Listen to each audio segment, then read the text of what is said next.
நான் வந்துங்க இங்கேருந்து இங்கேருந்து 2000 கொண்டு போயிருந்தேன். இங்கேருந்து வீட்டிலேருந்து 2000 கொண்டு போயிருந்தேன். கருவாடு வாங்கணும்ல, அதனால் 2000 கொண்டு போயிருந்தேன். கொண்டு போயிட்டு சரி சாமியெல்லாம் கும்பிட்டு கும்பிட்டு முடிச்சிட்டேன். சாமியெல்லாம் கும்பிட்டு முடித்த பிறகு வேகமாக போகிறேன். சாப்பிட கூட இல்லை. ஐயோ டைம் இல்லைங்க, 6 மணி ட்ரெயினை விட்டுட்டோம்னா அப்புறம் வர முடியாது அப்படின்னு சொல்லிட்டு பாம்பனுக்கு கிளம்புனேன். பாம்பனுக்கு நின்றா பாம்பன் பஸ்ஸே வரல, ஆட்டோ சேராட்டோவே அங்கே இல்லை. வெறும் காசு ஆட்டோ. ஐயா என்னை கொண்டு போய் அந்த பஸ் ஸ்டாண்டுக்கிட்ட இறக்கி விடுங்க, பாம்பன் போகணும்னு சொன்னால் 100 கேட்குறான். அப்புறமும் நான் மயங்கிக்கிட்டு என்ன செஞ்சுட்டேன், காசு இல்லைன்னு சொல்லிட்டு கருவாடு வாங்கணுமேட்டு பேசாமல் இருந்துட்டேன். அதனால தான் நான் ரூம் போடலை. 2000 நான் எப்படி ரூம்பெல்லாம் போடுவேன். அதுக்கப்புறம் என்ன செஞ்சேன், பசிக்கணும்னே நினைக்கல. சாப்பிட போனால் ஒரு சாப்பாடு 120 ஆகும். ஐயோ என்னடா பண்ணுறது அப்படின்ட்டு பேசாமல் இருந்துட்டேன். கருவாடை வாங்கிட்டு மிச்சம் இருந்தால் சாப்பிடுவோம்ட்டு பார்த்தா கால் வலிக்குது, உட்காந்துக்கிறேன்.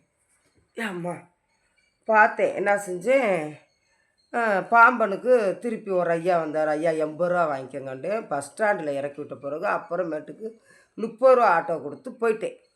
பாம்பன் இப்போ ரோட்டுக்கு மேலே போயிட்டேன். போனால் அதுக்கப்புறம் அங்கேருந்து இறக்கி விட்டாங்க. நடந்தே போனேன். போய் கடையில் கேட்டேன், கருவாடு ஒன்றுமே இல்லை. ராமேஸ்வரத்துலேயே கருவாடு இல்லை, துண்டு கருவாடு எந்த கருவாடுமே இல்லைங்க. எங்கே போணுச்சுன்னே தெரில கருவாடு போகிறான். ஆனால் நம்மளை சமைக்க முடியாது எதுக்கு அப்படின்ட்டு ஒரு 10 கிலோ 6 கிலோ நாள் வாங்குவோம்னு சொல்லிட்டு தான் போனேன். அப்படி இன்னொரு கடைக்கு போனேன். அந்த அம்மா பேர் ராணி. அந்த அம்மா கடை பேர் அம்மா ராணி, கிறிஸ்டின்காரங்க தான். போனால் அந்த அம்மா வந்து ஒரு பிடிவாதக்காரமா. ஏன்னா காசு சம்பாரித்து பணம் காசோடு இருக்கிறவங்க வந்து ஒருத்தவங்களுக்கு ரொம்ப இதாகத்தாங்க இருப்பாங்க. அந்த அம்மா கொஞ்சம் மனச்சாட்சியை விட்டு பேசவே பேசாது. எப்போ ஸ்டிக்காக இருக்கும் எனக்கு தெரியும். அதனால் நான் வார்த்தைகளை அளந்து தான் பேசுவேன், கவனமாக பேசுவேன், கொஞ்சமாக பேசுவேன், ரொம்ப பேச மாட்டேன் அந்த அம்மாட்டையெல்லாம். அது காசு பணத்தோட புரண்டுக்கிட்டு இருக்கு. நிறையா விற்கிது வியாபாரம். சொன்ன விலைக்கு வாங்கிட்டு போகிறாங்க. நெய் மீன் வந்து எப்படிங்க 3000 வாங்குவாங்க, வாங்கிட்டு போகிறாங்க. நான் பார்த்தேன் முழுசாக பார்த்தா லட்டு மாதிரி இருக்குது, சொலையாக இருக்குது. முழு கருவாடாக விற்கிது அந்த அம்மா, ஜாஸ்தி விலை. அப்புறமேட்டுக்கு இந்த சின்ன சில்லு மாதிரி காஞ்சிக்கிட்டு இருந்துச்சு. இது எவ்வளோங்கன்னு கேட்டேன். இது வந்து அது விலையெல்லாம் வெளியே சொல்லக்கூடாது சரிங்களா சொன்னாங்க. சொன்னோன்னே சரின்ட்டு நான் வாங்கிட்டேன். மொத்தம் எவ்வளோ தெரியுமா வந்துச்சு, 1800 வந்துச்சு. நான் காசை எடுத்து பார்த்தா 1600 இருந்துச்சு. 400 செலவு பண்ணிட்டேன் போல் தெரியுது. 1600 இருந்துச்சு. வேறு எக்ஸ்ட்ரா இருந்த காசெல்லாம் செலவு பண்ணிட்டேன். முழு காசெல்லாம் இருந்துச்சு. அந்த அம்மாக்கெல்லாம் கொடுத்தேன். அதுக்கப்புறம் கொடுத்தோன்னோ சரிங்களா. அதுக்கப்புறம் பார்த்தா என்ன செஞ்சேன், அவங்களுக்கு 1800 கொடுக்கணும். என்கிட்ட 200 இல்லைக்கா, ஜிபேயில் ஒரு 500 கணக்கு போட்டு விட்றேன்னு சொன்னேன். இந்த பொம்பளை என்ன பண்ணிருச்சு தெரியுமா, ஜிபேயில் போட்டால் மொத்தமாக போடு. ஏன் 500 போட்டு விட்டுட்டேன் 500. நீ ஜிபேயில் போடுறேன்னு சொல்லிவிட்டு மொத்தமாக போடாமல் குறையா போட்டு விட்டுட்டுக்க, என் கருவாடை வச்சுட்டு போ, உன் காசை வந்து போட்டவங்கள்ட்ட போய் நீ வாங்கிக்கப்போ அப்படின்ட்டுருச்சு. ஐயோ இந்த அம்மா நாடா இப்படி சொல்லுது. போட்டுட்டேன் அக்கா, எனக்கு யாருன்னே தெரியாதுல்லக்கா, நான் எப்படிக்கா வாங்க முடியும், எனக்கு குறைச்சிட்டு வேணா இந்த இருக்கிற காசுக்கு கொடுங்கக்கா அப்படின்றேன். அப்புறமேட்டு கொள்ள நேரம் எனக்கு இந்த பொம்பளை அப்படி பண்ணிடுமோ என்னமோண்டு மனசு கஷ்டமாயிருச்சு. அப்படி ஸ்டிக்காக பேசிடுச்சு. அப்புறம் கொஞ்சம் நேரம் கழிச்சு, அக்கா போட்டேக்கா இங்கே பாருங்கக்கா அப்படின்னு சொல்லி அதுக்கப்புறம் அந்த அம்மாவா மனசு இறங்கி அப்புறம் 500 500 போக எவ்வளோப்பா, நான் வச்சுருக்கிறது 1600. அவங்களுக்கு வந்து 1800 கொடுக்கணும். அதுக்கு போக மீத காசை கொடுத்துட்டேன்ப்பா.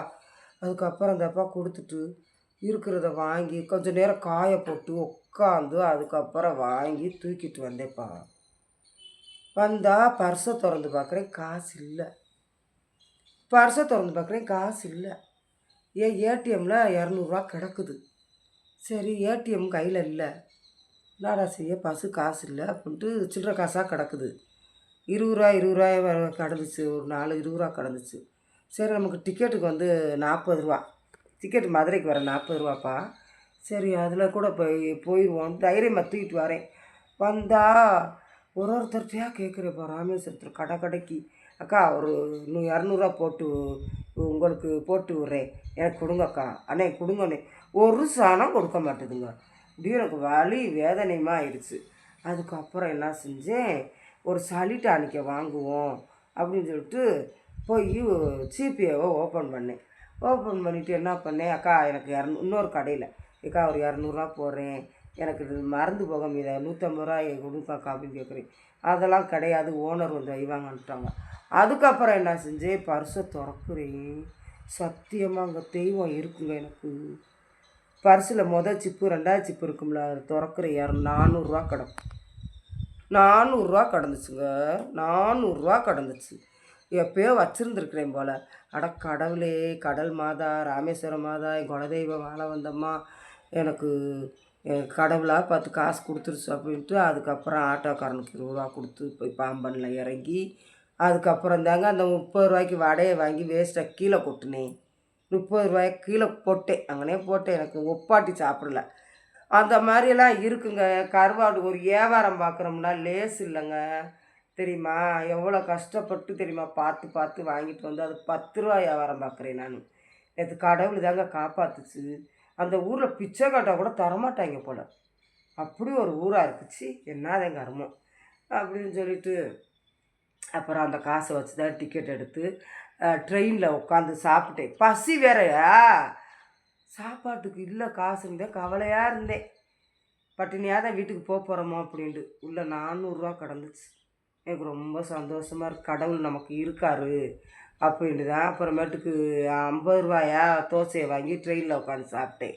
அதுக்கப்புறம் ஃப்ரீ பஸ் வந்துச்சு எங்கள் வீட்டுக்கிட்ட, அங்கே சிம்மக்கல்ல ஜங்ஷனில் ஃப்ரீ பஸ்ஸில் ஏற்றி தீபக்குக்கு போனோம். அடித்து அடித்து அடித்து அடித்து பார்த்தேன், தீபக்கு எடுக்கலை.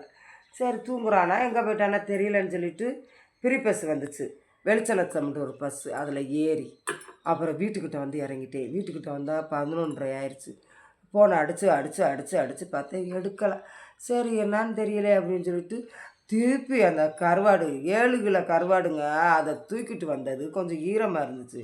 தூக்கிட்டு வந்தது கால் சதை, இந்த தொடை சதை, இடுப்பு, கை காலெலாம் குடையுதுங்க. இந்த பையன் வந்து எனக்கு வந்து கூட்டிகிட்டு வந்திருந்தாண்டா கொஞ்சம் வலி விட்டுருக்கோம். சரியாங்க, இதாங்க ஒரு மனிதரோட வாழ்க்கை. 1 ரூபா கஷ்டப்பட்டு சம்பாதிக்கிறவங்க, கவர்மெண்ட்டுக்காரங்க மாதம் சம்பளம் வரும், இருந்தாலும் அவங்களும் கஷ்டப்பட்டு தான் வேலை பார்க்குறாங்க, கஷ்டப்பட்டு வேலை பார்க்குறாங்க. சரியா? டாக்டருன்னு சொல்கிறோம், அப்போ காமினியெல்லாம் டாக்டருன்று சொல்கிறோம். போய் படுத்து எழுந்திரிச்சா காசு கொண்டு வருது, மெத்தையில் உட்காந்து படுத்துக்கிட்டே இருக்கா சொகுச்சா, ஃபேனை போட்டு ஏசியை போட்டு கிடையாதுங்க. அவ்வளவு மிரட்டுவாங்க டாக்டருங்க, சின்சியராக வேலை பார்க்க சொல்லுவாங்க, தூங்க விட மாட்டாங்க. அவ்வளோலாம் கஷ்டம்லாம் இருக்குங்க. அவங்க அதெல்லாம் பொருட்படுத்தாமல் காசு சம்பளம் வந்தோடனே ஆஹா பணம் வந்துருச்சு, சரி இந்த காசு இந்த மாதம் இது பண்ணுவோம் அது பண்ணுவோம் எல்லாம் பண்ணிவிட்டு கடைசியில் யாரோ ஒருத்தவங்களுக்கு உதவி பண்ணுறாங்க. சரிங்களா? அதனால் காசை மதித்து கஷ்டத்தை உணர்ந்து வாழணுமா? என்னங்கம்மா பொண்ணுங்களா கண்ணுங்களா? சரிங்களா? சரிப்பா, பாய்ப்பா, பாய். வீடியோ முழுசாக பாருங்கள், ஹைப்பு கொடுங்க, லைக் பண்ணுங்கள், ஷேர் பண்ணுங்கள். ஏதாவது தப்பு தவறாக பேசுனா மன்னிச்சிருங்க. சரிங்களா? மன்னிச்சுக்கோங்க.